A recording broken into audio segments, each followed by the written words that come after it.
Hey everybody, welcome back to the Teach Back Method, where I teach you guys something I'm learning about in grad school to help me understand it better. For today's video, I'm going to be discussing how we evaluate diagnostic tests. Let's break it down. A great way to evaluate diagnostic tests is with this 2x2 table. Remember, when we are coming up with a diagnostic test, we are always going to compare it to what's called a gold standard.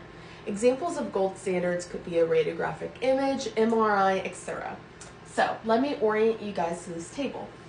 So on our top here, we have our gold standard findings. So gold standard positive, gold standard negative.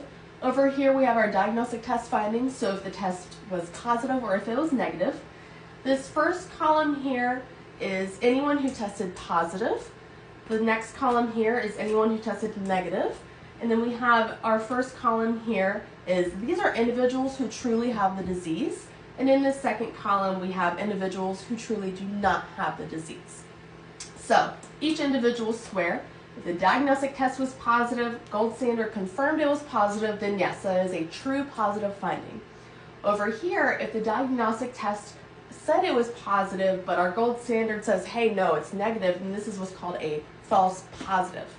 Down here, if our diagnostic test said negative, gold standard said it was positive, then this is a false negative because this individual truly does have the disease. And then over here, diagnostic test said it was negative, gold standard confirmed it was negative, then these are true negative values. Next, I would like to discuss the distinction between sensitivity and specificity. Let's first talk about sensitivity. So sensitivity is the true positive rate. So a high sensitivity means that there are few false negatives. What does this mean? Sensitivity is a great way, and it shows that this diagnostic test can rule out a condition. So to calculate sensitivity, we have our true positive value, so that'll be this number right here, divided by the number of people who have the disease. Remember, I said this column was anyone who has the disease, so you're going to add this number, sum them together, and you're going to divide the true positives by all the people who have the disease, and that's going to give you the sensitivity. Next is the concept of specificity. So this is telling us our true negative rate. So a high specificity means there are few false positives. So this helps us to rule in the condition. So to calculate specificity, you're going to take the number of true negatives, which is this section right here, divided by the number of people without the disease. So you're going to take the sum of the false positives and true negatives, because in this column it's the people without the disease, and that is how you're going to calculate your specificity. Next, I want to talk about the concept of positive predictive values.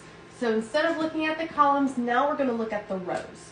So for positive predictive values, we're going to look at everyone who tested positive, whether it was accurate or not. So positive predictive values tell us they correctly identify individuals who have the disease. So to calculate our positive predictive value, we're going to take the rate of true positives, this section right here, and then we're going to add the sum of true and false positives. We're going to divide the true positive rate by that, and that is going to calculate our positive predictive value. The last calculation I would like to discuss is the concept of negative predictive values. So this is telling us our diagnostic test's ability to correctly identify those who do not have the disease. So now we're going to look at this bottom row right here. So to calculate our negative predictive value, we're going to take our true negatives divided by the sum of the true and false negatives, and that is going to give us our negative predictive value. I hope you guys learned something in today's video. Come back to my page to learn more.